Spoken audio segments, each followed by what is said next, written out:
Your micro brain on climate.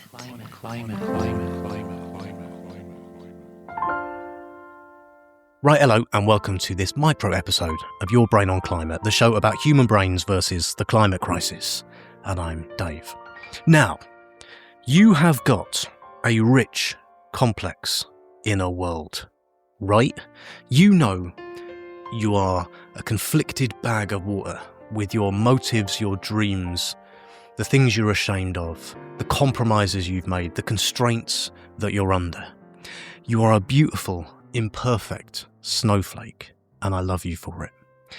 And nothing out there is as annoying as someone ignoring all of that precious inner beauty and complexity and instead just writing off our behaviour in the world with a quick dismissive description, bunging us in a bucket. Like, here's an example. Next Monday, say, you get dumped by your partner or shouted at by your boss, and some other bad stuff happens. And that evening, you're in a foul mood, and you go to the supermarket to buy some peas for your dinner. And at the queue, you just want to go home. There's this dithering person in front of you. And you, because you're in a bad mood, you snap at them. You say, hurry up. And they turn around, and they snap back, and they say, you are a stupid and obnoxious person. Well, you know you've had a really bad day, that they're not catching you at your best. You feel annoyed at them for not understanding you properly. They don't know any of that, or at least they haven't bothered to find out.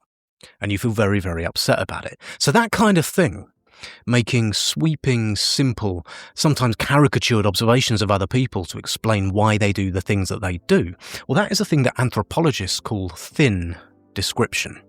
Makes sense. You're explaining people's behaviour, you are describing it in a very thin way, superficial. We are very prone to thin describing people, sometimes with individuals, like in that hypothetical example, sometimes, perhaps more often, with whole groups of people who we don't like or we don't understand. I've got one friend who will happily describe everyone who voted for Brexit as stupid. Hillary Clinton got in all sorts of trouble, if you remember, when she said this about people who vote for Donald Trump. You could put half of Trump supporters into what I call the basket of deplorables. Right? Thin description is easy. So what about thick description? To understand the context for people's actions in the world in detail. Well, that is harder. Thick description requires patience and empathy, time and curiosity. You do, though, learn a hell of a lot more about people and what makes them tick if you do it. The guy who popularised this term, thick description, was an anthropologist called Clifford Geertz, and he called it looking beneath the surface of an action to understand the complex web of cultural meanings that surround that action.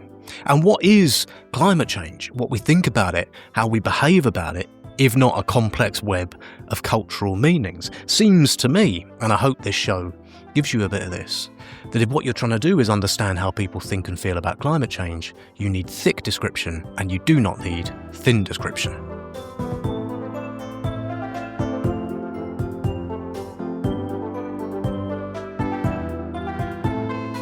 Well, that brings me to what I think was my favourite ever episode of Your Brain on Climate, with the anthropologist Carl Dudman, and the show was called Somewhere. It came out early last year, I think.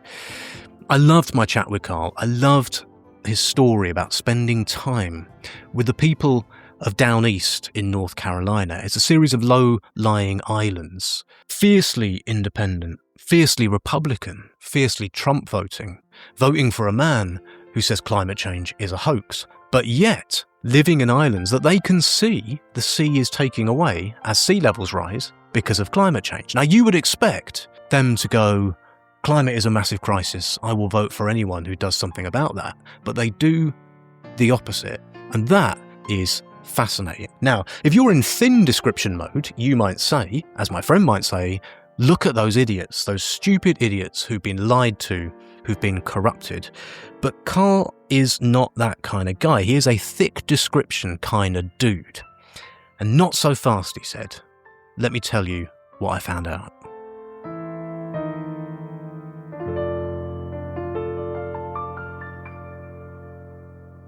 And I went to basically ask the question, what if we were to investigate what this is in more than just numbers and more than just survey data? What if you actually asked people to describe their own world that they're living in, so that it's not just a paradox. It actually, this makes sense to somebody. So how can it make sense? But what I found was that some people do talk about climate change and some people don't talk about climate change, and some people care, some people don't, some people are worried, some people haven't spent a great deal of time thinking about it. There was nothing very consistent about the picture that I was discovering, and much less about people's reasons for having the attitude or whatever that they do. And so what I came to conclude was that this framing of believing in climate change or not believing in climate change, and accepting climate science or not accepting climate science, is a framing that matters a great deal to people within the climate world. And, in my circles, whether that's Europeans, whether that's liberals, whether that's academics, whether that's people working in climate change, whichever, it matters. That is a framework that matters, but it doesn't matter to everybody. And it's also it's not the way that people organize their lives. It's not a kind of organizing principle. And so by an extension of that, the idea of denialism itself becomes a sort of bin where we put all of the people who kind of don't fit into that framework in the way that we would ideally like them to. And it kind of presumes a level of coherence that I found, at least in Down East, doesn't exist in the way that one might expect. So it's people who take climate change very seriously, like, maybe a lot of people who listen to this podcast, you're saying that it's too easy just to kind of go, well, people who don't have the same kind of sense about it as I do are all deniers, and therefore, they're all this sort of monolithic block, that what you found is much more complicated than that. Yeah, that there's more options than just believing and not believing. It touches people's lives in many, many different ways. And, to be clear, that this is a community that is gravely at risk from sea level rise, and it's a reality that they live with every single day, much, much more than, the likes of me. Whether you are someone who claims to worry about or believe in climate change or not, you're being driven by something much more than just kind of facts or the reality of the situation or risk or something like that. You're just as much driven by culture or ideals or something like that if you say that you do, as if you say that you don't. And so I think that, just really showed me that there's a very strong cultural current that goes underneath this conversation, which I think is really reduced to something simplistic if it's just a matter of yes or no.